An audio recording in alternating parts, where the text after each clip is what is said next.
Alhamdulillahilladzi ja'alana ummatan wasata wa akramana bil ibadi wat taqwa. Asyhadu an la ilaha illallah wahdahu la syarika lah wa asyhadu anna sayyidana Muhammadan abduhu wa rasuluhu alladzi la nabiyya ba'dah. Allahumma salli wa sallim wa barik ala sayyidina Muhammadin wa ala alihi wa sahbihi ajma'in. Rabbi syrah li sadri wa yassir li amri wahlul 'uqdatam min lisani yafqahu qawli. Sahabat IKD yang dirahmati Allah Subhanahu wa taala, di mana saja Anda berada, pada kesempatan yang berbahagia ini izinkan saya memberikan tausiah khususnya kepada diri saya dan juga kepada para jamaah pada umumnya. Bulan Ramadan adalah bulan tarbiyah, di mana Allah mendidik hamba-hambanya untuk menjadi hamba-hamba yang memiliki kedekatan yang baik kepada Allah Subhanahu wa taala. Hal ini dibuktikan dengan semakin meningkatnya semangat ibadah dari para hamba-hamba Allah, dari mulai ibadah saum Ramadan itu sendiri, kemudian sholat berjamaah di masjid, kemudian pada malam harinya disunahkan untuk melaksanakan sholat sunnah tarawih disertakan dengan witir, kemudian dengan melaksanakan ibadah qiyamul lail. Bahkan juga masjid-masjid menjadi lebih hidup karena banyaknya orang-orang Islam atau hamba-hamba Allah yang membaca Al-Quran kemudian beriktikaf di masjid. Tentu saja bulan Ramadan adalah bulan tarbiyah, di mana Allah ingin menjadikan hamba-hambanya lebih dekat lagi kepada Allah Subhanahu wa taala. Namun seringkali semangat ibadah kita di bulan Ramadan seringkali ketika bulan Ramadan selesai mengalami sebuah penurunan. Harusnya sepatutnya Ramadan ini yang telah mendidik kita selama sebulan penuh menjadi manusia-manusia yang dekat dengan Allah, menjadi manusia-manusia yang memiliki hubungan yang baik dengan Allah. Harusnya konsistensi ibadah ini tetap harus kita jaga meskipun bulan Ramadan telah berakhir. Sebagaimana firman Allah Subhanahu wa taala dalam surah An-Nahl ayat 92. A'udzu billahi minasyaitonir rajim. Bismillahirrahmanirrahim. Wala takunu kallati naqadat ghazlaha min ba'di quwwatin ankasa. Dalam surat An-Nahl ini Allah mengingatkan kepada kita semua, dan janganlah kita seperti seorang wanita yang telah memintal benang, kemudian benang itu dicerai-beraikannya kembali setelah benang itu kuat.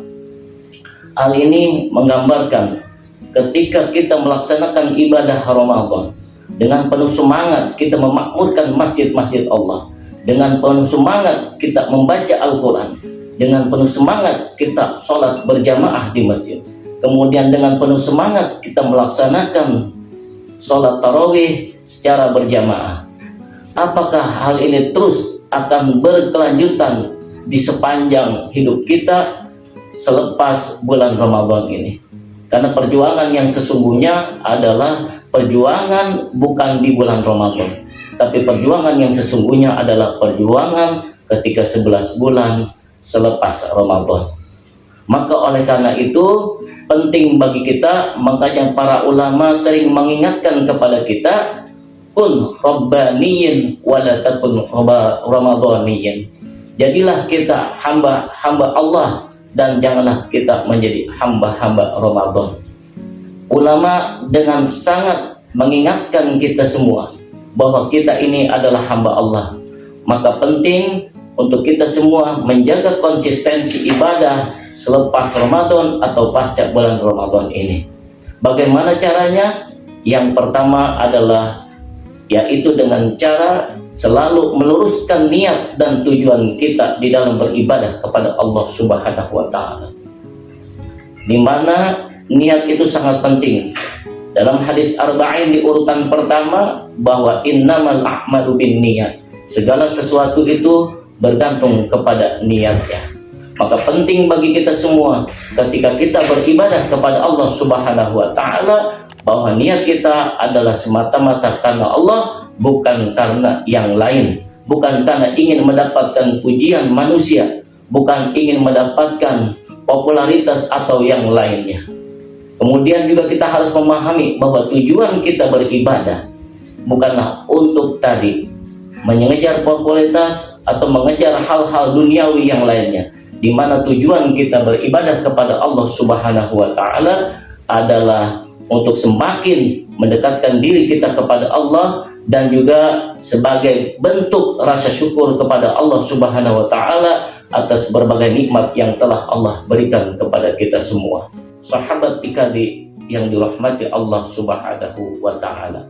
Kemudian yang kedua penting juga bagi kita adalah untuk terus melaksanakan, melanjutkan ibadah-ibadah yang sudah terbiasa, yang sudah terdidik selama kita di bulan Ramadan ini. Walaupun ibadah itu kecil, walaupun ibadah itu sedikit jumlahnya, rakaatnya, tetapi alangkah baiknya kita terus melaksanakan ibadah-ibadah tersebut. Karena ibadah atau amal yang disukai oleh Allah Subhanahu wa taala, ya, sebagaimana hadis Rasulullah dari Aisyah bahwa ahabbul a'mal ilallahi ta'ala adwamuha wa inqal. Jadi suatu amal yang sangat dicintai Allah bukan karena banyaknya, tapi karena rutinnya, karena terus menerusnya, walaupun amal kita itu sedikit. Jadi penting untuk kita selalu mendawamkan amaliyah-amaliyah yang telah terbentuk selama bulan Ramadan ini. Ketika kita terbiasa membaca Al-Quran di bulan Ramadan, maka lanjutkan bacaan Quran kita pasca bulan Ramadan. Ketika kita terbiasa ibadah qiyamul lail pada malam hari, maka lanjutkan walaupun itu hanya 2 rakaat sholat tahajud plus 1 rakaat sholat witir, tapi terus kita amalkan walaupun jumlahnya sedikit. Karena sekali lagi amalan yang baik bukan karena banyaknya, tapi amalan yang disukai Allah Subhanahu wa taala adalah amal yang rutin dan terus menerus walaupun sedikit jumlahnya. Sahabat IKD rahimakumullah. Yang ketiga penting adalah bagi kita untuk mencari teman, mencari sahabat atau mencari kawan yang saleh, yang baik, yang rajin beribadah. Hal ini penting karena sebagaimana Rasulullah SAW bersabda, ar-rajulu ala dini khalilih, bahwa seseorang itu dapat dilihat dari kepada siapa dia berteman atau berkawan. Ketika kita berkawan dengan seorang penjual minyak wangi, sekalipun kita tidak membeli minyak wangi tersebut, maka kita akan terpercik atau akan terkena aroma dari minyak wangi si penjual minyak wangi tersebut.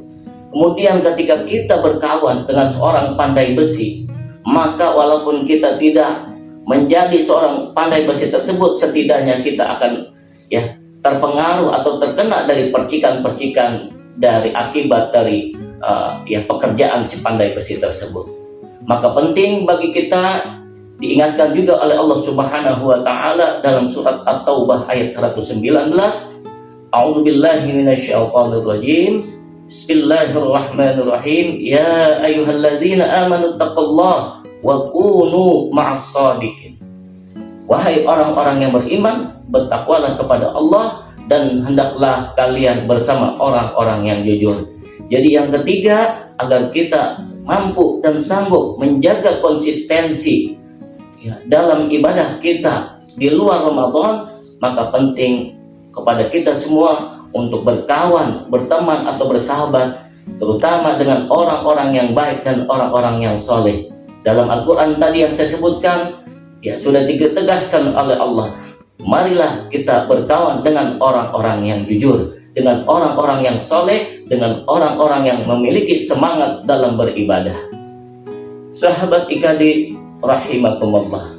Yang keempat, yang terpenting juga adalah kita harus mencari lingkungan yang baik. karena lingkungan ini juga dapat mempengaruhi semangat ibadah kita. Sebagaimana Rasulullah SAW bersabda, "Imtaliq ila ardin kaza wa kaza, fa inna biha unasa ya'budunallah, fa'budillaha ma'ahum, wa la tarji' ila ardik fa innaha ardud su'."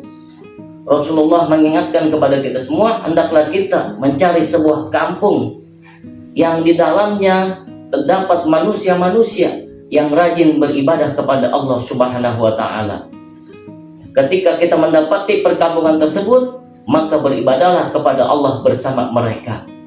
Wala tarji, dan janganlah kalian kembali kepada perkampungan yang buruk, yang dimana perkampungan tersebut terdapat orang-orang yang tidak beribadah kepada Allah Subhanahu wa taala.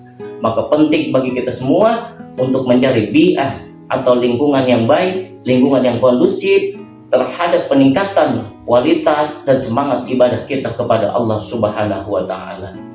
Dan yang tidak kalah pentingnya yang terakhir adalah dengan bermunajat kepada Allah Subhanahu wa taala, berdoa kepada Allah, karena bagaimanapun kita sebagai manusia hanya mampu mengucapkan la haula wala quwwata illa billah, semuanya atas izin dan kehendak Allah Subhanahu wa taala. Maka yang kelima, penting bagi kita untuk berharap, berdoa kepada Allah Subhanahu wa taala agar kita dijadikan Allah, digolongkan Allah ke dalam golongan hamba-hamba Allah yang selalu bisa istiqomah di dalam melaksanakan ibadah kepadanya. Itu saja yang dapat saya sampaikan. Mudah-mudahan kultum yang singkat ini bermanfaat, khususnya buat al-hakir pribadi dan umumnya para jamaah sekalian, bisa diamalkan dalam kehidupan sehari-hari. Kebenaran datang dari Allah, ketidaksempurnaan datang dari pribadi al-hakir yang banyak dosa dan penuh kekurangan ini. Al-akhirul kalam, mohon maaf atas segala kekurangan. Wabillahi taufiq wal hidayah, wal afu minkum. Wassalamualaikum warahmatullahi wabarakatuh.